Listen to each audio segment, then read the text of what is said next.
August 8, 1945. 1150 p.m. The banks of the Ussuri River, on the misty border between the Soviet Union and Japanese-occupied Manchuria, rain lashes relentlessly against the cold steel hull of a T-34 tank as Sergeant Andrei Volkov peers through the narrow vision slit, his breath fogging the damp air inside the cramped turret. Outside, the darkness is absolute, a heavy black curtain concealing 1,000,000 men who are holding their breath in the mud. Across the rushing black water, the Japanese positions remain silent, save for the rhythmic, oblivious sweep of a lone searchlight that cuts through the deluge but sees nothing of the doom gathering on the northern bank. This moment is not merely the prelude to a border skirmish, it is the accumulation of a vengeance deferred for 4 long, bloody years, while Russia bled white against Germany. Behind Volkov stretches a line of armor and infantry so vast it defies the imagination, with engines idling at a low, guttural rumble that merges seamlessly with the thunder rolling overhead. The Red Army has performed a logistical miracle under the nose of the enemy, secretly transporting veteran divisions 6,000 miles from the smoking ruins of Berlin to the rugged wilderness of the Far East. They are a coiled spring, compressed to its absolute breaking point, waiting for the hands on the watch to strike midnight. On the southern bank, nestled inside the fortified concrete pillboxes of the Kwantung Army, the mood is dangerously complacent and dangerously wrong. General Otozo Yamada, the commander of what was once the undisputed pride of the Imperial Japanese Army, sleeps in his headquarters in H-sinking, firmly believing that the Soviet bear is far too exhausted to bite. His intelligence officers have repeatedly assured him that a Soviet invasion is logistically impossible before the autumn frosts solidify the marshes in October. They see the heavy monsoon rain as their ally, convinced that the muddy roads and swollen rivers provide an impenetrable shield against any mechanized assault the Russians might attempt. The Japanese confidence is a testament to the master class of deception, or maskirovka, orchestrated by the Soviet High Command in the preceding months. Marshal Alexander Vasilevsky has moved entire armies under the cover of night, strictly forbidding radio traffic and keeping thousands of tanks hidden beneath camouflage nets during the daylight hours to evade aerial reconnaissance. Senior Soviet generals traveled to the front lines wearing the nondescript uniforms of junior lieutenants to scout positions without drawing sniper fire or suspicion from the Japanese sentries. The Soviets have effectively made a force of over 1 million soldiers invisible, creating a phantom peace that is about to be shattered by the greatest concentration of firepower the Pacific theater has ever seen. Yet, the Kwantung Army facing this invisible leviathan is merely a hollow shell of its former glory from the early days of the war. While the army still numbers over 700,000 men on paper, the cream of its veteran units has long been siphoned off to fight the Americans in the brutal island-hopping campaigns of the Pacific. What remains in Manchuria are largely conscripts, older reservists, and troops equipped with obsolete anti-tank weaponry that would struggle to dent a Sherman, let alone the thick, sloped armor of a Soviet heavy tank. They are guarding a border that stretches for thousands of miles, blissfully unaware that they are outnumbered 2-to-1 in manpower and nearly 5-to-1 in armor. The clock ticks closer to the deadline agreed upon by the Big Three leaders at the Yalta Conference months prior. Joseph Stalin had promised Franklin Roosevelt and Winston Churchill that the Soviet Union would officially enter the war against Japan exactly 3 months after the defeat of Germany. The capitulation of the Nazis occurred on May 8th. Now, the calendar reads August 8th, and the geopolitical debt is due. While the world still reels from the atomic destruction of Hiroshima just 2 days ago, Moscow is intent on securing its own strategic interests in Asia before Tokyo can surrender to the Americans alone.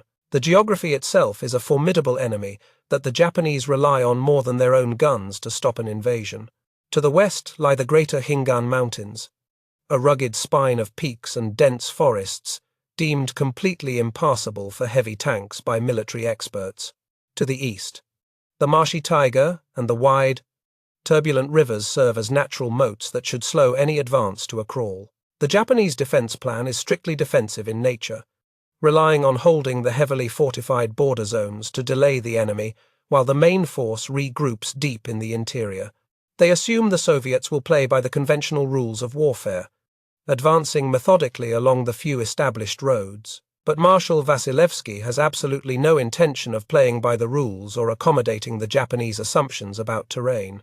His plan, codenamed Operation August Storm, is a giant pincer movement designed to bypass the strong points and encircle the entire Kwantung Army in one fluid, massive motion. It is a doctrine of deep battle, perfected in the crucible of the Eastern Front, utilizing speed and shock to paralyze the enemy command structure before they can even issue orders. The objective is not just to take territory, but to annihilate the Japanese fighting force in Manchuria completely and rapidly before they can retreat to Korea or the home islands. The monsoon rain intensifies as the minutes slip away, turning the ground into a churning quagmire that would terrify a lesser commander. However, the Soviet engineers have prepared for this nightmare, readying thousands of logs and prefabricated bridges to pave the way for the T-34 seconds and Shermans. The infantry, soaked to the bone in their tunics, check their PPSA 41 submachine guns one last time. The wood stocks slick with water.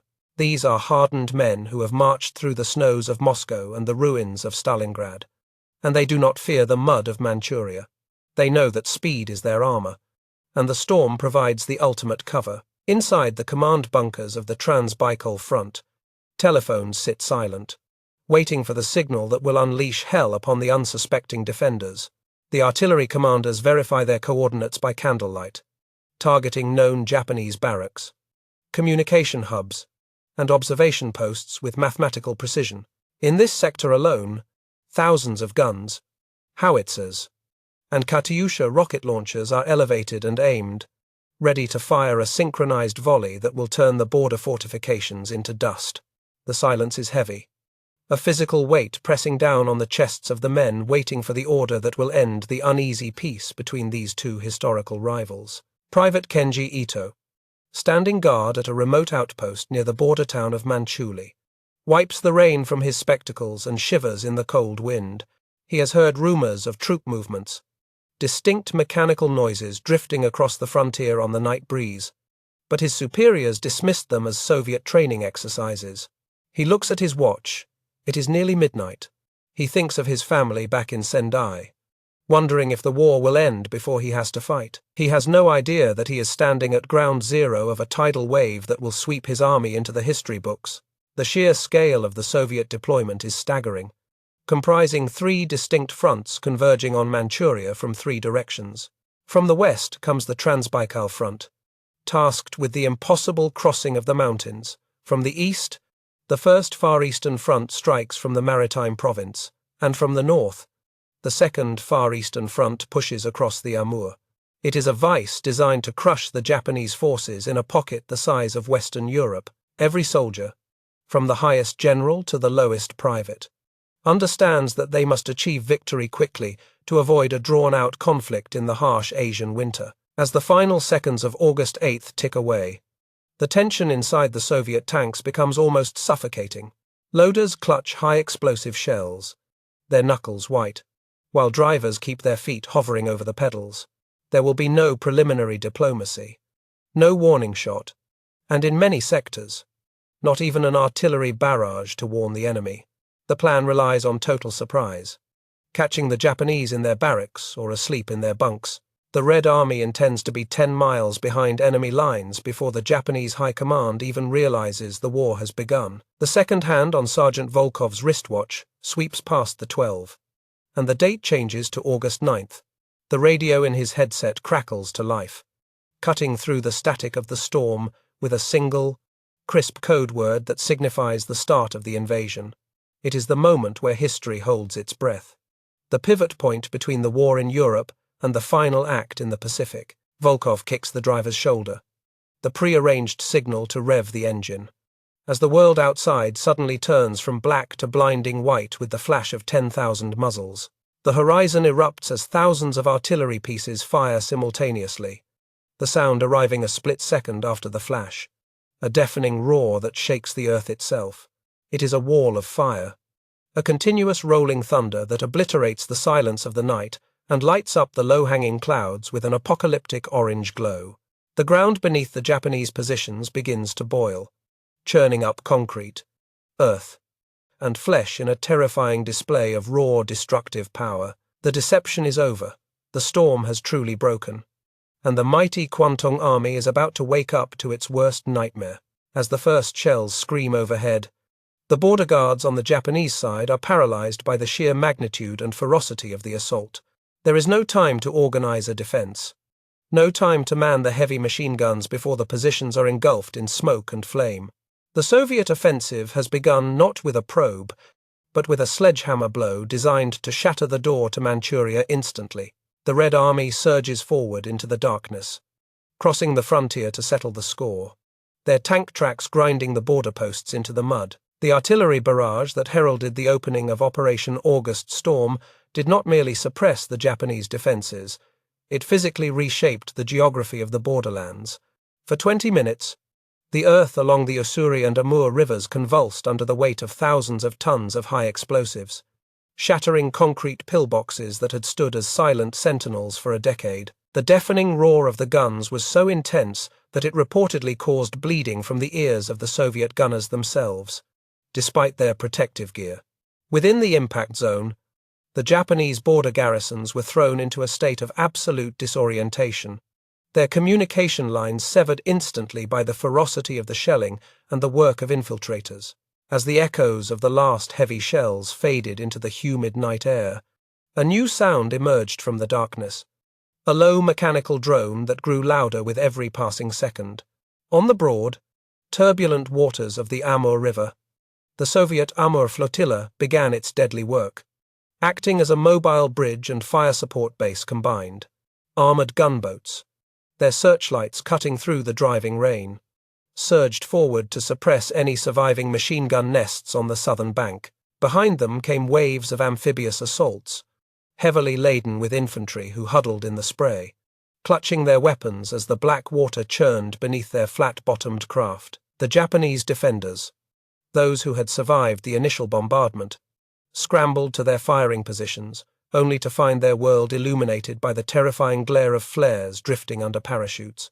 Major General Ikeda, commanding a border detachment near the confluence of the rivers, tried desperately to reach his superiors at the Kwantung Army headquarters, but the telephone lines were dead.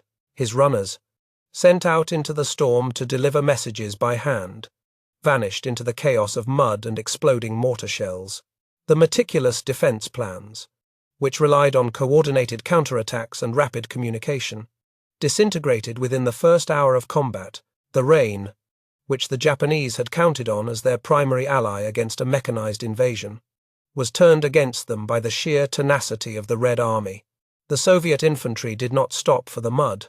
They slogged through it, dragging heavy Maxim machine guns and mortar plates through slime that reached their knees. The darkness and the storm cloaked their numbers, allowing assault groups to bypass heavily fortified strongpoints and infiltrate deep into the rear areas. By the time a Japanese bunker commander realized the enemy was approaching, the Soviet shock troops were often already on top of the structure, dropping grenades down the ventilation shafts. On the eastern front of the invasion, under the command of Marshal Kirill Meretskov, the First Far Eastern Front faced the most formidable permanent fortifications the Japanese had constructed. Here, the assault was brutal and direct, a sledgehammer striking a stone wall with maximum force. Soviet combat engineers, protected by the suppression fire of tanks that had moved up to point-blank range, rushed forward with satchel charges and flamethrowers. The night was punctuated by the horrific streams of liquid fire jetting into embrasures, silencing the fanatical resistance of gunners who refused to surrender even as their concrete tombs turned into ovens. Deep in the forests of the maritime province, the Soviet forward detachments were already miles past the border, moving with a speed that defied the treacherous terrain.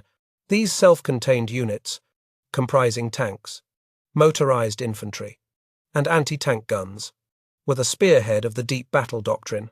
Their orders were explicit and ruthless: ignore isolated pockets of resistance, do not stop to consolidate, and drive as hard and fast as possible toward the interior cities.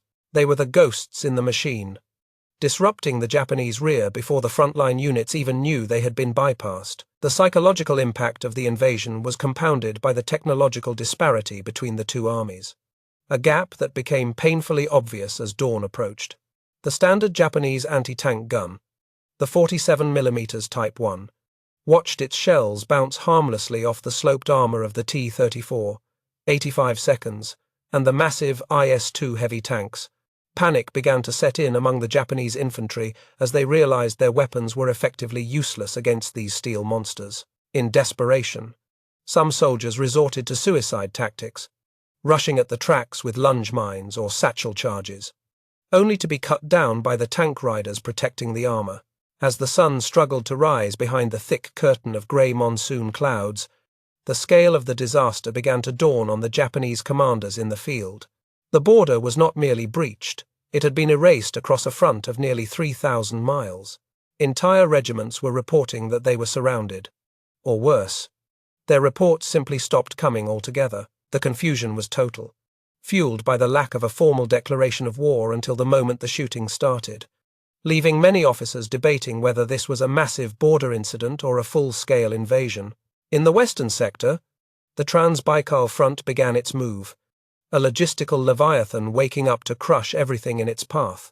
Here, the water was scarce, but the challenge was the vast, empty distances of the steppe leading to the mountains.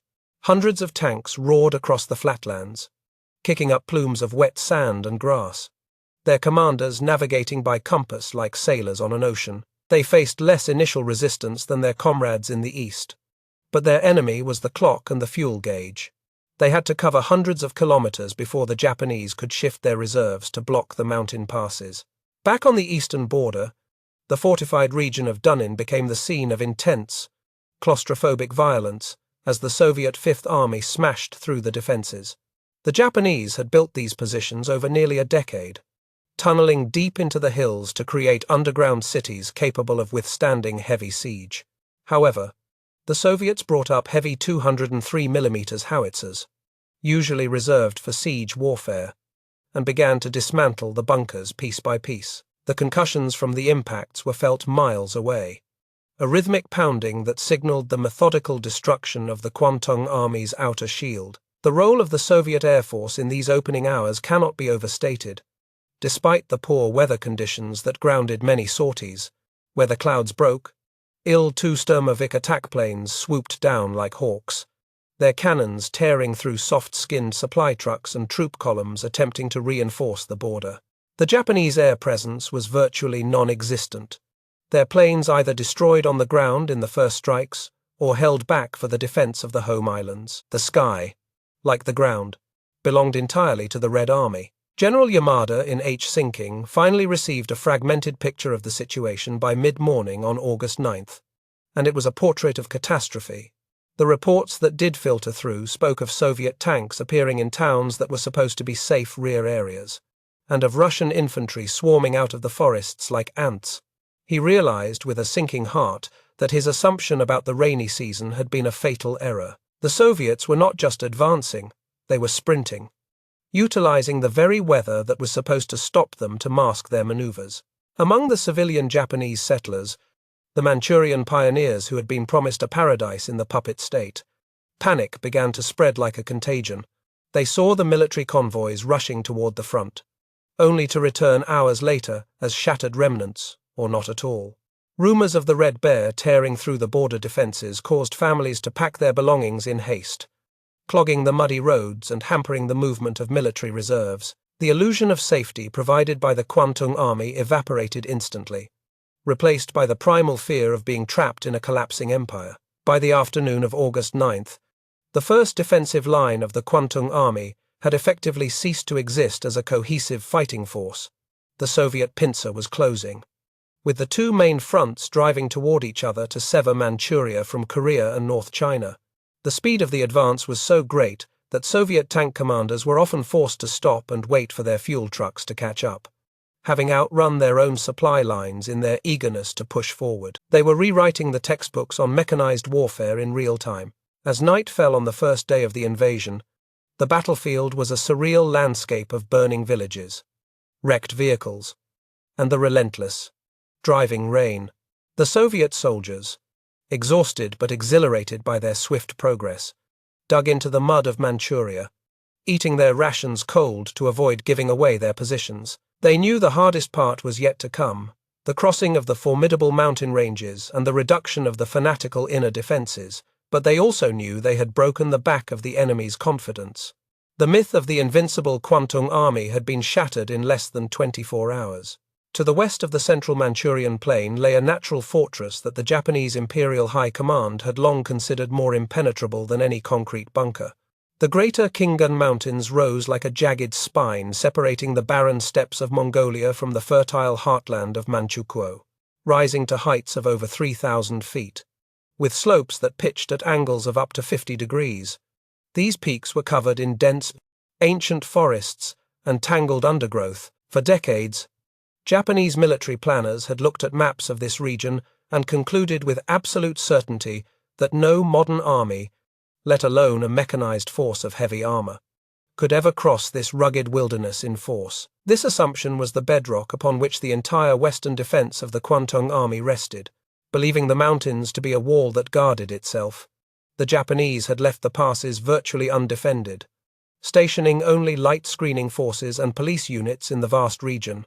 They were confident that any Soviet attack from this direction would be limited to light infantry or cavalry, forces that could be easily contained once they emerged from the tree line. This fatal complacency ignored the grim determination of the Red Army and the audacity of Colonel General Andrei Kravchenko, the commander of the 6th Guards Tank Army, who was staring up at those very peaks with a steely resolve. General Kravchenko was leading a steel juggernaut comprising over 1,000 tanks and self-propelled guns, a force powerful enough to crush a European nation. His orders from Marshal Vasilevsky were simple in their phrasing, but terrifying in their implications: cross the uncrossable mountains and strike the enemy deep in their rear before they knew the war had begun. The operation required a feat of logistical wizardry that defied the established laws of military movement. The Soviet tankers were not just fighting a human enemy, they were declaring war on gravity, geography, and the limits of mechanical endurance. The ascent began in a grueling, grinding cacophony of diesel engines roaring at maximum RPM.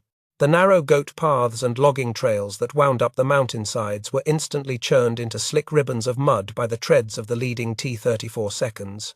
Drivers wrestled with the control levers, their muscles screaming as they tried to maneuver 30-ton beasts around hairpin turns, with drop-offs that plummeted hundreds of feet into the ravines below. In many places, the slopes were so steep that the tanks began to slide backward, forcing crews to attach steel tow cables and winch each other up the incline one by one, a slow and agonizing process that consumed precious hours and fuel. The weather continued to be a relentless adversary, as the tail end of the monsoon storm lashed the mountains with rain and wind.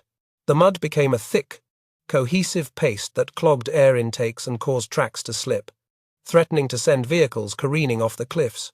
Combat engineers worked ahead of the armored columns like a frantic colony of ants, felling thousands of trees to create corduroy roads and reinforcing crumbling cliff edges with whatever stone and timber they could find. Every meter gained was a victory of human sweat and engineering improvisation over the raw hostility of the terrain. While the tanks struggled upward, the fuel trucks and supply convoys faced an even more desperate battle to keep pace. The thirst of the armored divisions was insatiable, magnified by the steep climbing which burned fuel at triple the normal rate. As the columns stretched out over hundreds of kilometers of mountain passes, the supply lines began to fray. In a bold move to sustain the momentum, the Soviet command authorized the use of transport aircraft to airdrop fuel drums directly to the spearhead units, and in some cases, transport planes landed on dangerous, makeshift grass strips in the mountain valleys to offload gasoline cans to the waiting crews. On the other side of the range, the Japanese commanders remained blissfully unaware of the steel avalanche slowly cresting the peaks above them. Their attention was fixed firmly on the eastern and northern borders, where the fighting was already raging. The silence in the west was interpreted as safety, a confirmation that their assessment of the terrain had been correct. They could not conceive that an entire tank army was currently suspended on the mountain ridges, winding its way through the clouds.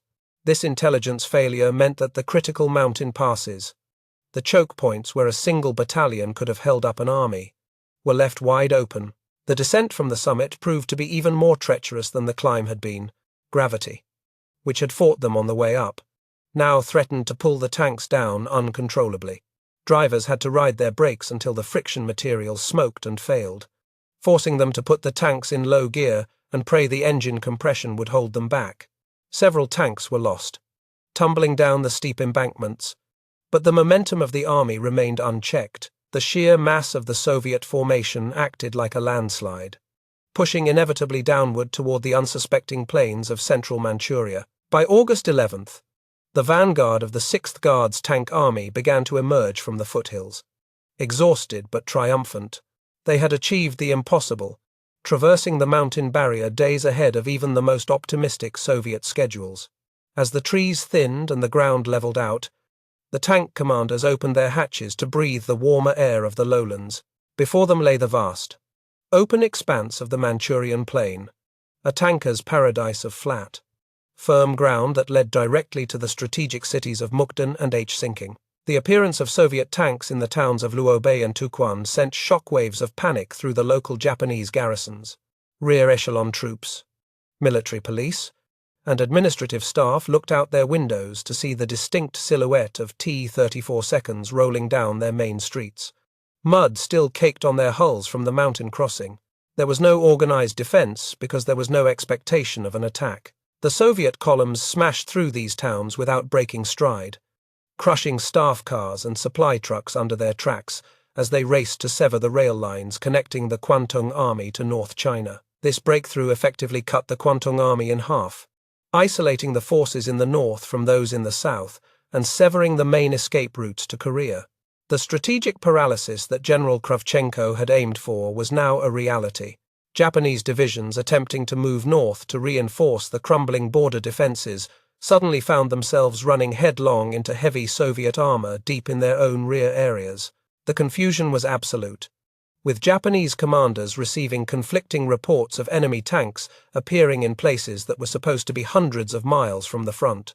The psychological impact of the crossing was as devastating as the physical damage. The Japanese soldier was trained to fight to the death against an enemy he could see, but the sudden materialization of a tank army in the heart of their sanctuary shattered the illusion of control. The impassable mountains had been conquered, and with them, the myth of the Kwantung Army's strategic security. The Soviet soldiers, emboldened by their success, felt a surge of invincible morale. They had beaten the mountains, and they knew the Japanese army would not be able to stop them now. The speed of the advance across the plains was breathtaking, with some units covering nearly 100 kilometers in a single day. The tanks bypassed strongpoints, leaving them for the following infantry to mop up, maintaining a relentless forward momentum that gave the enemy no time to regroup. The Soviet doctrine of deep battle was being executed to perfection, turning the vast spaces of Manchuria into a trap rather than a sanctuary. The Japanese high command was trying to play chess, but the Soviets had just kicked over the table and set the board on fire. As the sun set on the third day of the invasion, the 6th Guards Tank Army was deep inside Manchukuo, running wild in the enemy's backyard. They had severed the arteries of the Japanese occupation, capturing communication hubs, supply depots, and airfields. The gamble to cross the Greater Khingan had paid off spectacularly. The mountains, once the silent guardians of the Japanese Empire, had become the gateway to its destruction. The war in Manchuria was effectively decided not on the border fortifications, but on the steep, muddy slopes where men and machines defied nature to achieve the ultimate surprise. While the T-34 of the 6th Guards Tank Army were carving a path of liberation through the open plains of central Manchuria, a far darker and more primal struggle was unfolding, hundreds of miles behind them along the border.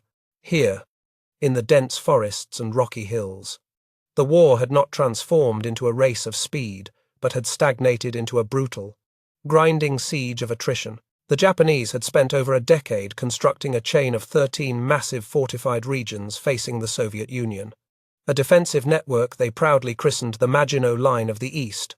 These were not mere trenches but subterranean cities of reinforced concrete, designed to hold out for months against any conceivable assault.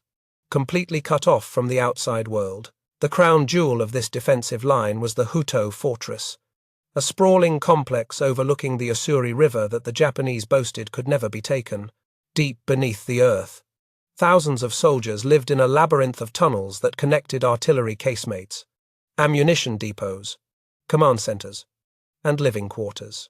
Above ground, the landscape was dotted with innocuous-looking grassy mounds that concealed heavy machine gun cupolas and observation posts with thick steel shutters. For the Soviet infantry of the 35th Army tasked with cracking this nut, there would be no lightning maneuvers or flanking operations. The only way forward was straight into the teeth of the guns. General Afanasy Beloborodov, commanding the Soviet 1st Red Banner Army, understood that throwing waves of riflemen against these positions would be nothing short of suicide. Instead, the Red Army deployed its specialized storm groups, tactical units honed in the street fighting of Stalingrad and the assault on Königsberg. These teams were a deadly mosaic of combat engineers, flamethrower operators, and submachine gunners, supported by direct-fire artillery.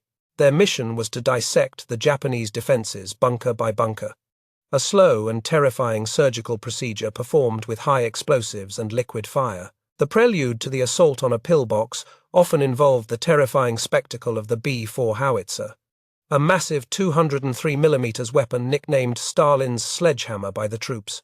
Unlike traditional artillery that fired in high arcs from miles away, these tracked monsters were dragged by tractors to within mere hundreds of meters of the Japanese positions. The Soviet gunners would lower the massive barrels to point-blank range, aiming directly at the firing slits of the concrete bunkers. When the gun fired, the concussion alone was enough to knock men off their feet, and the impact of the heavy shell pulverized concrete and steel alike, burying the defenders alive in their own fortifications. Once the outer shell was cracked, the combat engineers, or Times sappers asterisk, would advance under the cover of smoke grenades and suppressing fire. Crawling on their bellies through the mud and barbed wire, they carried satchel charges packed with kilograms of TNT.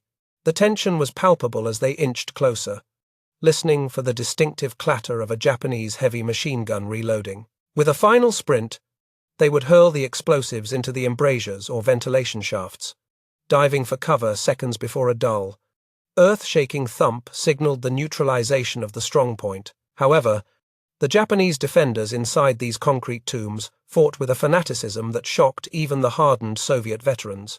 Imbued with the spirit of times, Bushido times, and the belief that surrender was the ultimate shame, they turned every corridor and room into a fortress within a fortress. When Soviet troops breached the main entrances, they were often met with suicidal charges by officers wielding times, katanas times, or soldiers clutching anti-tank mines to their chests. The battles raged in the pitch-black tunnels, illuminated only by the muzzle flashes of PPSA, 41 seconds, and the explosion of grenades, filling the confined spaces with choking dust and the screams of the dying. The most feared weapon in the Soviet arsenal during these assaults was the ROKS-3 flamethrower, a device that brought a primal horror to the modern battlefield. When a bunker proved resistant to explosives, a flamethrower operator would step forward, aiming the nozzle at the firing slit. A stream of ignited fuel would jet into the interior, turning the concrete box into a furnace instantly. The psychological impact on the defenders was devastating. The mere sight of the weapon was often enough to cause panic in units that had otherwise stood firm against artillery and small arms fire. At the Hala fortified region in the west, the situation was equally grim for the attackers. The Japanese had utilized the complex terrain of the steppe hills to create interlocking fields of fire that covered every approach. Soviet infantry found themselves pinned down in the open, unable to move forward or retreat, as invisible snipers picked them off one by one. The deadlock was only broken when Soviet tanks were brought up to act as mobile shields, allowing the engineers to get close enough to blind the pillboxes with smoke and explosives. It was a slow, agonizing process of biting off the enemy defenses yard by bloody yard. The Japanese resistance was not limited to the military. In some tragic instances, civilians and families of the officers were present within the bunker complexes. The indoctrination of the Kwantung Army was so total that many chose mass suicide rather than facing the red devils they had been taught to fear.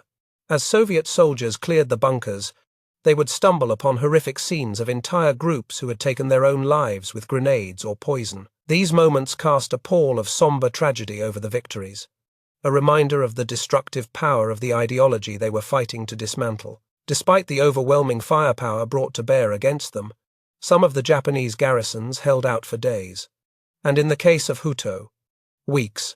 They were cut off from their command, their radios silent, their food and water supplies dwindling, yet they continued to fire until their ammunition was exhausted. The Soviet commanders, frustrated by the delay, began to bypass the most stubborn pockets, leaving rear echelon troops to surround and starve them out. The blitzkrieg had moved on, leaving these islands of resistance to wither and die in the wake of the main advance. The sounds of the battle for the border fortifications were distinct from the rest of the war, a rhythmic, thumping bass of heavy demolitions punctuated by the hiss of flamethrowers.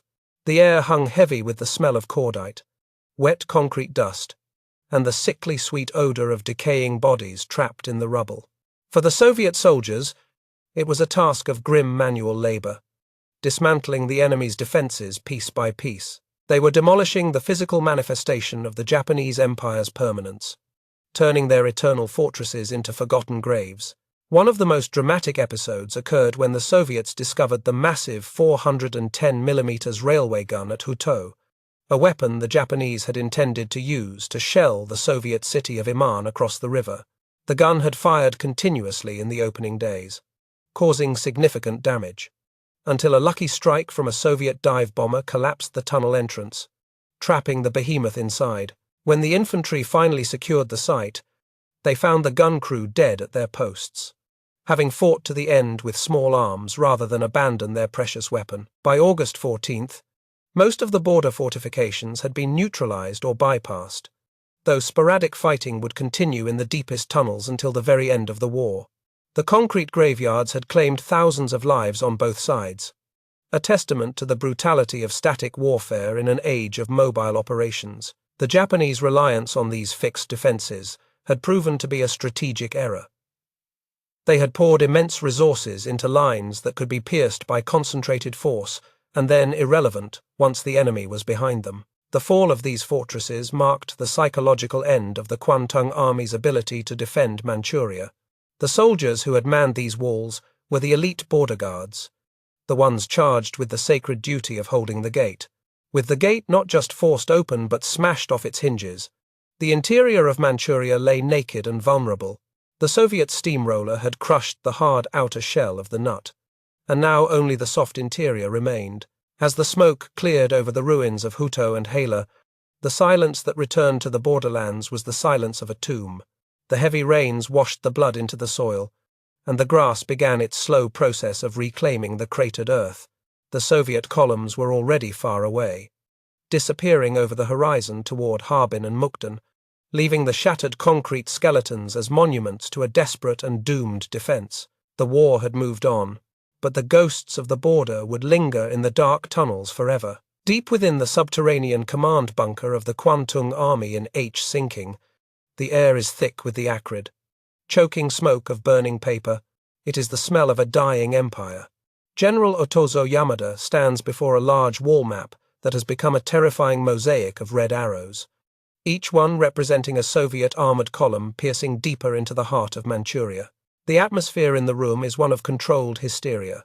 Staff officers run back and forth with messages that are obsolete the moment they are deciphered.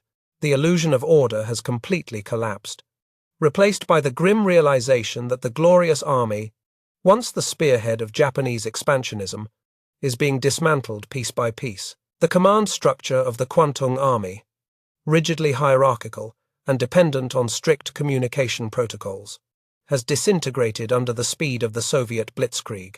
Telephone lines, the nervous system of the defense, have been severed by tank treads or cut by paratroopers dropped behind the lines. Radio operators frantically twist dials, searching for frequencies that aren't jammed with static or Russian taunts, only to be met with the silence of lost divisions. Reports from the front are fragmentary and horrifying, speaking of entire regiments vaporized by artillery or surrendering en masse without firing a shot. The brain of the army has lost control of its limbs, leaving individual units to fight and die in total isolation. Outside the military headquarters, The panic has spread to the civilian population like a virulent plague. Manchuria is home to over 1 million Japanese settlers, families who were encouraged by the government to emigrate and cultivate the paradise of Manchukuo. Now, that paradise has transformed into a trap in the cities of Harbin, Mukden, and Sinking. The railway stations are scenes of biblical chaos. Thousands of desperate women, children, and elderly men cram onto platforms, fighting tooth and nail for a space on the last trains departing for the Korean border. The screams of separated families merge with the hiss of steam engines, creating a cacophony of pure terror. For those unable to board the trains, the only option is to walk, initiating a tragic exodus known as the Flight of the Settlers. Massive columns of refugees trudge through the endless mud of the rainy season, pushing carts piled high with their worldly possessions. They are exhausted, starving, and terrified. Moving targets for vengeful local bandits and partisans who see an opportunity to exact retribution for years of harsh occupation. The roads become graveyards of the living, lined with the bodies of those who succumbed to exposure or were left behind because they could no longer keep pace with the desperate march.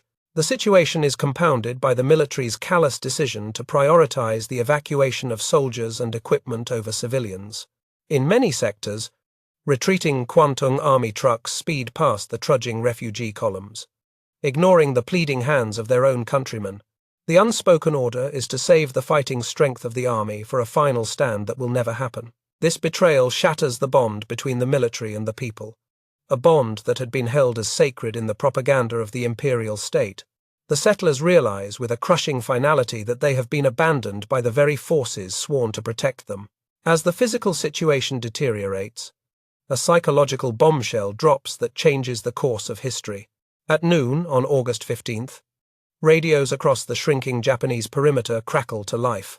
Soldiers and civilians alike gather around the speakers, heads bowed in reverence, straining to hear a high-pitched, trembling voice speaking in archaic, formal court Japanese. It is the Emperor Hirohito, the living god for whom they have sacrificed everything, speaking directly to his subjects for the first time in history.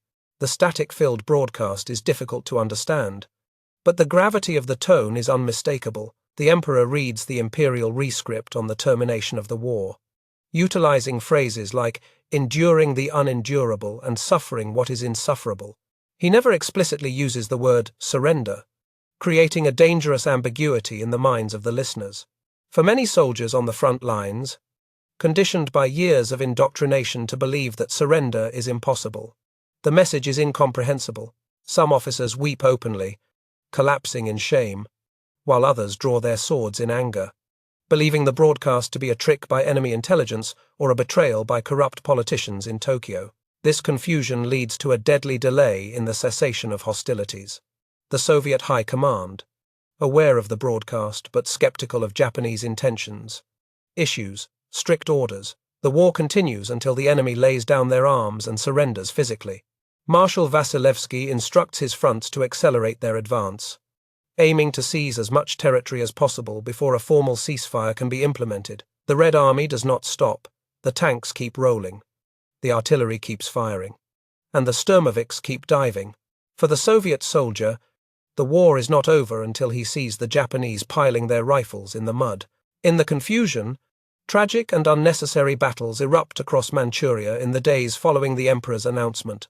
At the Mutankiang defense line, fanatical Japanese commanders refuse to believe the order, rallying their troops for suicidal banzai charges against the oncoming Soviet armor.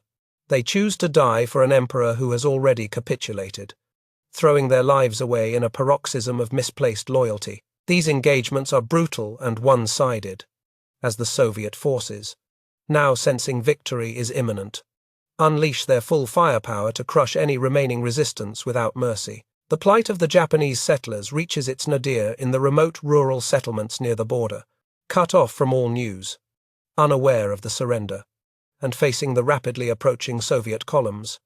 Panic turns into madness, fearing rape and torture at the hands of the Red Devils, a fear cultivated by years of propaganda. Some groups resort to mass suicide. In horrific scenes reminiscent of Saipan, mothers kill their own children before taking their own lives, and village elders detonate grenades in crowded dugouts. These concrete graveyards become the final resting place for families who believed death was their only salvation from dishonor. Meanwhile, the Soviet airborne forces begin to execute daring operations to exploit the chaos.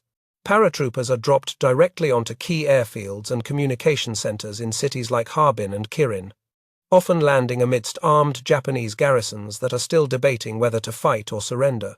The Soviet commanders display nerves of steel, walking into Japanese headquarters with only a handful of guards to demand immediate capitulation. These tense standoffs, where a single nervous finger on a trigger could spark a massacre, characterize the strange twilight period between war and peace. At the Kwantung Army headquarters, General Yamada finally faces the inevitable reality that further resistance is not only futile but criminal. On August 17th, 2 days after the Emperor's broadcast, he formally orders the Kwantung Army to cease all combat operations and surrender to the Soviet forces. The order takes days to reach the scattered remnants of his army, many of whom are hiding in the mountains or forests. The once mighty military machine, which had dreamt of conquering Siberia and China, ends its existence not with a bang, but with a series of whimpering, disjointed surrenders. The roads of Manchuria are now clogged with a surreal mixture of traffic. Soviet tank columns roar south, occupying the lanes, while dejected columns of disarmed Japanese soldiers march north toward captivity. In the ditches and fields, the civilian refugees watch with hollow eyes. Stripped of their dignity and their homes, they are now strangers in a land they once ruled, at the mercy of the Chinese population they had oppressed and the Soviet soldiers who view them as the aggressors. The collapse of the social order is absolute, a vacuum filled by looting, retribution, and the struggle for basic survival. As the sun sets on the first week of the invasion, the scale of the Japanese defeat is staggering. Over 600,000 soldiers of the Kwantung Army are now prisoners of war, destined for the labor camps of Siberia. The equipment losses are total. Thousands of aircraft, tanks, and artillery pieces have been captured or destroyed. The Soviet Union has reclaimed in 1 week what Imperial Russia lost in the War of 1905, and more. The geopolitical map of Asia has been redrawn in blood and iron, setting the stage for the rise of Communist China and the division of Korea. The tragedy of the left behind begins here, a wound that will fester for decades. In the chaos of the retreat, thousands of Japanese children are separated from their parents or entrusted to Chinese families by desperate mothers hoping to give them a chance at life. These war orphans will grow up in a foreign land, often unaware of their true heritage. Living ghosts of the empire's collapse, their stories are the silent, enduring legacy of those frantic days in August when the world turned upside down and the sky fell on Manchuria. By August 18th, the Soviet ground offensive had achieved a strategic miracle, shattering the defensive lines of the Kwantung Army and penetrating deep into the Manchurian interior. Yet, for Marshal Alexander Vasilevsky, the pace was still agonizingly slow compared to the unfolding geopolitical urgency. The vast distances of Manchuria, coupled with the rain-swollen rivers and destroyed bridges, meant that the tank columns were still hundreds of miles away from the key administrative and industrial centers. Intelligence reports indicated that the Japanese command in these cities was preparing to destroy vital infrastructure, burn incriminating documents, and perhaps whisk key figures, including the puppet Emperor Puyi, away to safety in Japan. To bridge this gap between the advancing tanks and the retreating enemy, Vasilevsky authorized a series of high-risk airborne operations known as Times Descents**. These were not traditional parachute drops into hostile territory, but rather audacious air landings, where transport planes would touch down directly on enemy airfields that were still technically under Japanese control. It was a tactic that relied less on firepower and more on psychological shock and the sheer brazen confidence of the Soviet commanders. They were gambling that the confusion caused by the Emperor's surrender broadcast would paralyze the Japanese garrisons long enough for a handful of Soviet troops to seize control of entire cities. The first of these daring missions targeted Harbin, the strategic railway hub and the headquarters of the Japanese First Area Army. On the morning of August 18th, a flight of Li-2 transport aircraft roared over the city, descending through the low-hanging clouds toward the wet tarmac of the main airport. Inside the lead plane, Lieutenant Colonel Zabelin checked his Tokarev pistol and looked at the 120 men of his special detachment. They were flying into a city occupied by nearly 40,000 armed Japanese soldiers, with no support other than the bluff that the war was already over, and they were simply there to accept the surrender. As the wheels of the Soviet transport screeched onto the runway, the tension was suffocating. Japanese anti-aircraft gunners tracked the planes but held their fire, frozen by indecision and the lack of clear orders from their superiors. When the ramps dropped, the Soviet troops did not rush out with guns blazing. Instead, they marched out in formation, exuding an air of absolute authority. Zabelin immediately demanded to be taken to the Japanese commander, General Hatta, driving through the streets of Harbin in a commandeered vehicle past columns of bewildered Japanese infantry who watched the small Soviet convoy pass without raising their rifles. The confrontation at the Japanese headquarters was a masterclass in psychological warfare. Zabelin, flanked by only a few guards, stood before General Hatta and his staff, who outnumbered the Soviet delegation 10-1 in that very room. The Soviet commander spoke with the weight of the entire Red Army behind him, bluffing that the city was already surrounded by heavy tank divisions that would level Harbin if resistance was offered. Broken by the news of Hirohito's rescript and the lightning speed of the Soviet arrival, General Hatta capitulated. In a surreal turn of events, the Japanese general agreed to use his own military police to guard vital bridges and utilities until the main Soviet force arrived, effectively becoming a deputy to the invaders. While Harbin was being secured by a bluff, a prize of even greater symbolic value was waiting in the industrial city of Mukden, known today as Shenyang. Intelligence had intercepted communications suggesting that Emperor Puyi, the last Qing emperor and the puppet ruler of Manchukuo, was attempting to flee to Tokyo. On August 19th, a similar air landing operation was launched, with Soviet Major Chelysev leading a detachment of the Trans-Baikal Front to the Mukden airfield. As their planes taxied to a halt, they spotted a Japanese transport aircraft on the tarmac, its engines running, preparing for an immediate takeoff. The Soviet troops raced across the runway, weapons drawn, and surrounded the terminal building where the emperor and his entourage were waiting for the refueling to be completed. Puyi, a man who had spent his entire life as a pawn of various powers, sat in the VIP lounge, terrified and confused. When Major Chelysev entered the room and announced his arrest, the Lord of 10,000 Years offered no resistance. He stood up, bowed nervously, and surrendered his small pistol, a ceremonial weapon he had never fired. The capture of Puyi marked the definitive end of the Manchukuo state, decapitating the political legitimacy of the Japanese occupation in a single stroke. With the emperor in custody and the Japanese garrison in Mukden paralyzed by the sudden appearance of the enemy, the Soviet paratroopers moved quickly to secure the city's vast industrial arsenal. Mukden was the heart of the Japanese war industry on the continent, home to aircraft factories, munitions plants, and steel mills that Stalin was desperate to capture intact.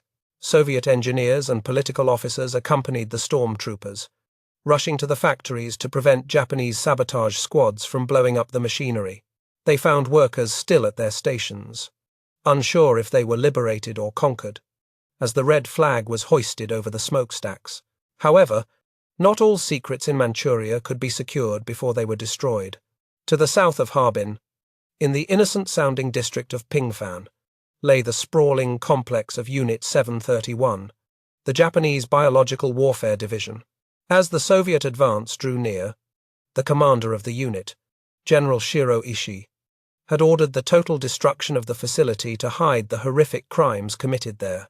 By the time Soviet troops arrived, they found only smoking ruins and blown-up bunkers. The logs, the dehumanizing term the Japanese used for their human test subjects, had been executed and their bodies burned to ash. The air landings continued in other major cities like Changchun, Hsinking, and Kirin, creating a domino effect of surrender across the region. In each instance, the arrival of a small Soviet force acted as a catalyst that collapsed the local Japanese command structure. The Japanese officers, bound by the emperor's order to cease hostilities, but terrified of the communist barbarians, found themselves in a paralysis of will. They allowed themselves to be disarmed by forces a fraction of their size, handing over their swords in somber ceremonies that took place on the tarmacs of the airfields they had built to dominate Asia. The situation in the cities, however, was rapidly descending into chaos as the Japanese order evaporated. With the police force disarmed and the Soviet troops too few to patrol the streets, a vacuum of power emerged. The local Chinese population, repressed for 14 years under the brutal heel of the Kwantung Army, exploded in a wave of retribution and looting. Warehouses storing Japanese rice and goods were stormed by starving crowds, and collaborators were hunted down in the streets. The Soviet commanders found themselves in the awkward position of having to protect their former enemies, the Japanese civilians, from the wrath of the liberated mobs to maintain some semblance of order. The logistics of these airborne operations were a nightmare for the Soviet pilots and ground crews. The Li-2 and C-47 transport planes were flying around the clock, ferrying fuel, ammunition, and reinforcements to the isolated pockets of Soviet control. Pilots navigated through the lingering monsoon weather without reliable ground signals, landing on runways that were often cratered or littered with debris. The success of these missions relied entirely on the skill of the aviators and the audacity of the ground commanders, who refused to let the technical impossibility of the task stop them. In Mukden, the Soviets discovered treasure troves of unexpected value. In the vaults of the Manchukuo Central Bank, they found gold bars and vast reserves of currency, which were immediately impounded by the NKVD. Warehouses were filled with millions of winter coats, boots, and tons of canned food supplies that the Japanese had hoarded for a long war that ended before they could use them. These resources were critical for the Red Army, which was operating at the very end of a tenuous supply line stretching back to the Ural Mountains. The capture of the cities also revealed the stark disparity between the Japanese propaganda and the reality of the war. The Soviet soldiers, many coming from the devastated towns of Western Russia, were stunned by the relative modernity and wealth of the Manchurian cities. They walked through streets lined with substantial brick buildings, electric trams, and department stores, a sharp contrast to the wooden villages they were used to. Yet, beneath this veneer of colonial prosperity lay the brutal reality of the labor camps and the mass graves that were slowly being uncovered by the intelligence units. By August 20th, the airborne invasion had effectively secured all the major urban centers of Manchuria. The Kwantung Army was not only defeated in the field but was now headless and spine-broken, with its leadership captured or surrendered. The gamble of landing small teams in the midst of the enemy had paid off spectacularly, saving the Soviet Union weeks of fighting and preserving the industrial capacity of the region. The Red Army now sat in control of an empire, holding the keys to the future of China and the Korean peninsula. As the main columns of tanks finally began to roll into the cities, linking up with the airborne detachments, the visual impact was striking. The dusty, battle-hardened tankers, their vehicles covered in the mud of the Khingan Mountains, were greeted by the pristine uniforms of the paratroopers who had flown in days earlier. It was the meeting of the hammer and the anvil. The conquest of Manchuria was complete, achieved through a unique combination of overwhelming mechanized force and surgical airborne strikes that had no parallel in the history of the Second World War. With the cities secured and the Emperor of Manchukuo in a Soviet cell, the final phase of the operation began the processing of the defeated. The immense machinery of the Soviet state turned its attention to the 600,000 Japanese soldiers now waiting in holding camps. The shooting war was over, but the political and human aftermath was just beginning. The victorious Red Army stood on the shores of the Yellow Sea, looking out toward a changed world, where the sun of the Japanese Empire had set, and the shadow of the Cold War was already lengthening across the continent. On August 19th, 1945, at an airfield near Changchun, a meeting took place that symbolized the final death knell of the Japanese Empire on the Asian mainland. General Otozo Yamada, the commander of the Kwantung Army, stepped out of a transport plane to meet Marshal Alexander Vasilevsky, the architect of his destruction. The contrast between the two men was stark and telling. Vasilevsky stood tall in his immaculate Soviet marshal's uniform, radiating the confidence of a superpower that had just crushed the Wehrmacht and now the Japanese.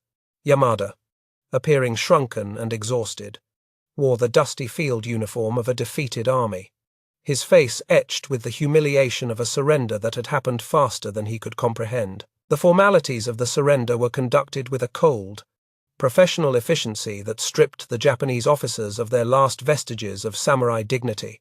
In a somber ceremony, General Yamada unbuckled his ancestral samurai sword, a blade that represented his honor and authority, and handed it over to the Soviet commander. This gesture was repeated across Manchuria by thousands of officers, creating literal piles of swords and sidearms at collection points. These weapons, once raised in banzai charges and used to execute prisoners, were now treated as mere scrap metal, tossed onto heaps by indifferent Soviet soldiers smoking rolled cigarettes. The disarmament of the Kwantung Army was a logistical operation of staggering proportions, rivaling the invasion itself in complexity. Over 600,000 Japanese soldiers were ordered to stack their rifles, park their tanks, and assemble in open fields to await processing. The once feared Imperial Army was reduced to a vast, leaderless mob of men worried only about their next meal and whether they would ever see their families again. Soviet troops moved among them, confiscating watches, fountain pens, and anything of value, viewing these spoils as fair compensation for the suffering Japan had inflicted on the region. However, for these hundreds of thousands of prisoners, the surrender was not the end of their war, but the beginning of a new and terrible ordeal. Stalin had no intention of simply releasing this massive workforce while the Soviet Union lay in ruins, desperate for labor to rebuild its shattered economy. Instead of repatriation ships taking them back to Japan, long columns of prisoners were marched north toward the Siberian border. They walked with heads down, stripped of their rank insignia, moving from the humid heat of the Manchurian summer toward the biting winds of the coming Soviet autumn. This began the tragic chapter known as the Siberian internment, a period of captivity that would last for years, and for many, a lifetime. The Japanese POWs were packed into unheated cattle cars and transported to labor camps scattered across the vast, frozen wastelands of the USSR, from the coal mines of Kuzbass to the timber forests of the Far East. Ill-equipped for the harsh climate and surviving on starvation rations, thousands succumbed to typhus, malnutrition, and hypothermia during the first winter alone. They became the forgotten casualties of the war, slave laborers building the infrastructure of their conquerors. While the human capital of the Kwantung Army was being siphoned off to the gulags, the industrial capital of Manchuria was being stripped with equal ruthlessness. The Soviet Union regarded all Japanese industrial assets in Manchuria as war booty, legitimate reparations for their contribution to the Allied victory. Special trophy brigades descended on the factories of Mukden, Harbin, and Dairen, dismantling entire assembly lines, power generators, and machine tools. These were crated up and loaded onto trains bound for the Urals and Siberia, leaving the once industrial heartland of China hollowed out and economically crippled. This systematic looting created a massive power vacuum in the region, one that would have profound consequences for the future of China.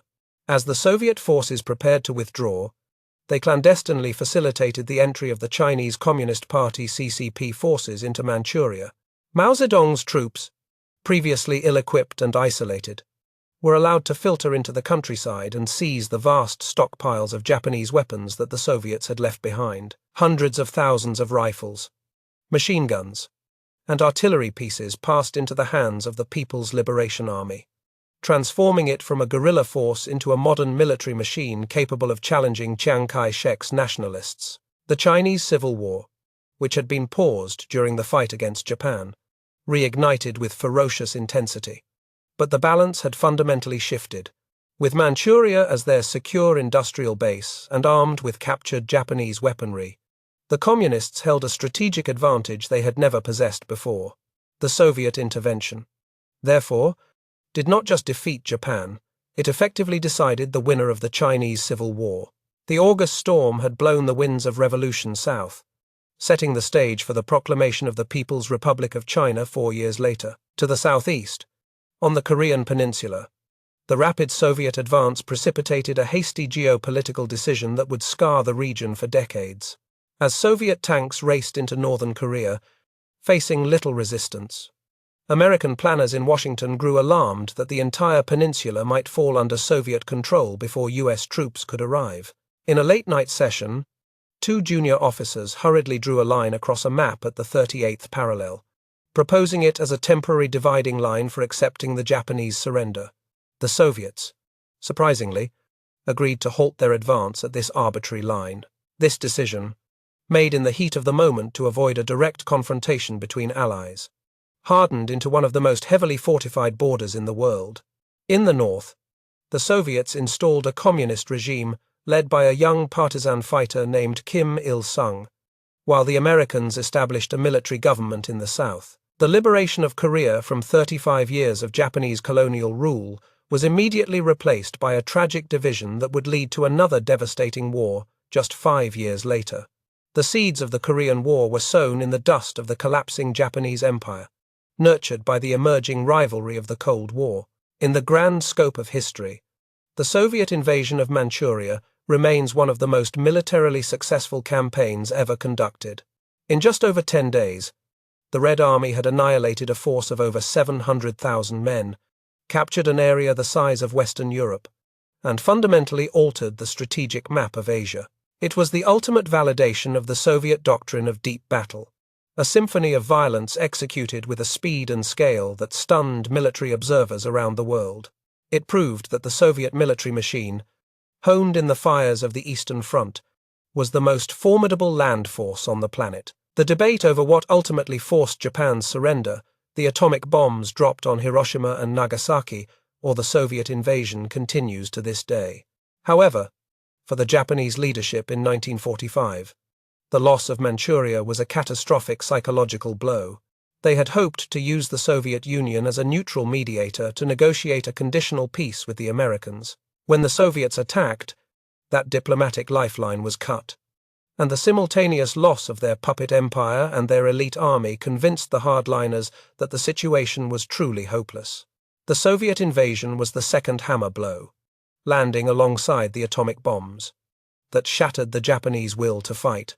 As the autumn of 1945 settled over Manchuria, the landscape was eerie in its silence.